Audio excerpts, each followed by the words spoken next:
Hello everyone. So the next topic is objective of management. क्या objective होता है management का? ऑब्जेक्टिव क्या होता है? Objective are the end points for which all the activities are done. ये एक एंड पॉइंट है जिसके लिए ही आप सारा एक्टिविटीज करते हो. इसी एंड पॉइंट पे पहुंचने के लिए आप जो जो एक्टिविटीज करते हो ना, उसी एंड पॉइंट को ही हम लोग ऑब्जेक्टिव कहते हैं. सबसे पहला ऑब्जेक्टिव मैनेजमेंट का है ऑर्गेनाइजेशनल ऑब्जेक्टिव.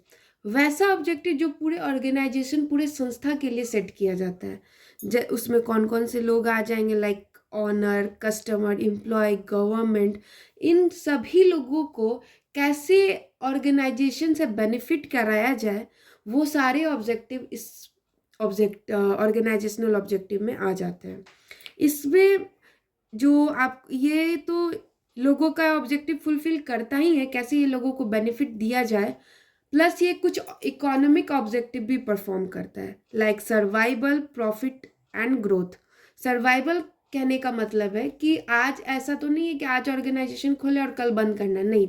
हमारा मोटिव ही यही होना चाहिए कि हमारा बिजनेस लंबा चले और उसमें हम लोग जो प्रॉफिट कमाए, इतना कम से कम कमाए कि अगर कोई प्रॉब्लम आता है तो, या फिर कोई बियर करना पड़े लॉस, या फिर कुछ भी इन सरकम जो कि फ्यूचर में अनएक्सपेक्टेड लॉसेस हो जाए, कुछ भी हैजार्ड हो जाए, तो हम उसको बियर कर पाए.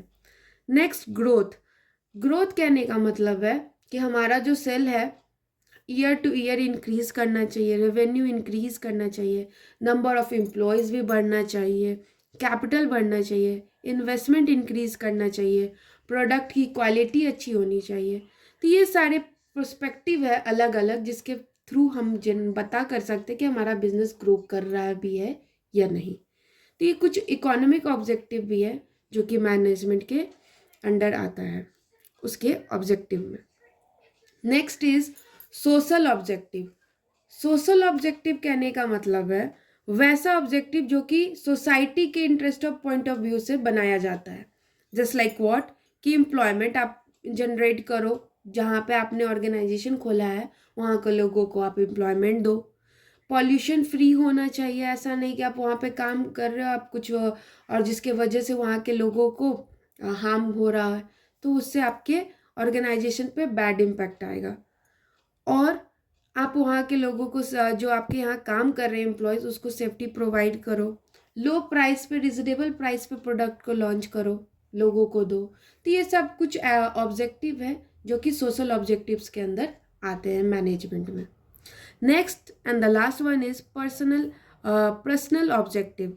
इसमें एम्प्लॉय जो आपके यहाँ काम कर रहे हैं, बिकॉज क्या है ना कि अगर ऑर्गेनाइजेशन में एम्प्लॉय खुश रहेंगे ना, हम आगे जब रिक्रूटमेंट चैप्टर ये पढ़ेंगे तो उसमें पता करेंगे, बताएंगे, मैं बताऊंगी आपको कि एम्प्लॉयज़ ही आपके ऑर्गेनाइजेशन के इम्पॉर्टेंट पिलर है, क्योंकि यही लोग आपके को आपका जो टारगेट है उसको अचीव करने में यही लोग मदद करेंगे. और यही लोग क्या करते हैं, एक्टिविटी परफॉर्म करते हैं. तो भाई आपको ये लोग बहुत ही ज़्यादा सेंसिटिव रिसोर्सेस होते हैं, तो आपको इन सभी रिसोर्सेस का ध्यान तो रखना पड़ेगा. कैसे रखोगे? तो जितने उनके डिजर्विंग रिमनरेशन है, सैलरी है, वो प्रोवाइड कराओ. कुछ अच्छे लोग जो अगर अच्छा वर्क कर रहे हैं, एक्स्ट्रा बोनस दो उनको. शेयर में प्रॉफिट में शेयर दो जो अच्छे एम्प्लॉयज़ हैं, ताकि वो और मोटिवेट होकर और अच्छे से नेक्स्ट टारगेट को अचीव करने में और अपना बेस्ट दें. और उनको एटलीस्ट जहाँ वो काम कर रहे हैं वहाँ का इन्वायरमेंट कैसा होना चाहिए, अच्छा होना चाहिए, गुड वर्किंग होना चाहिए. ऐसा नहीं कि डेली कन्फ्लिक्ट हो रहा है, लड़ाइयाँ हो रही हैं, तो वो एक बैड इम्पैक्ट करता है और एम्प्लॉय वैसे जगह पे जल्दी रुकते नहीं हैं. तो एक अच्छा गुड वर्किंग एनवायरनमेंट भी होना बहुत ही ज़रूरी है. तो ओवरऑल ये सारा ऑब्जेक्टिव था मैनेजमेंट का, organisational, social and personal. Organisational में होल ऑर्गेनाइजेशनल, सोशल में सोसाइटी के इंटरेस्ट में, एंड पर्सनल में एम्प्लॉय के इंटरेस्ट में. Thank you.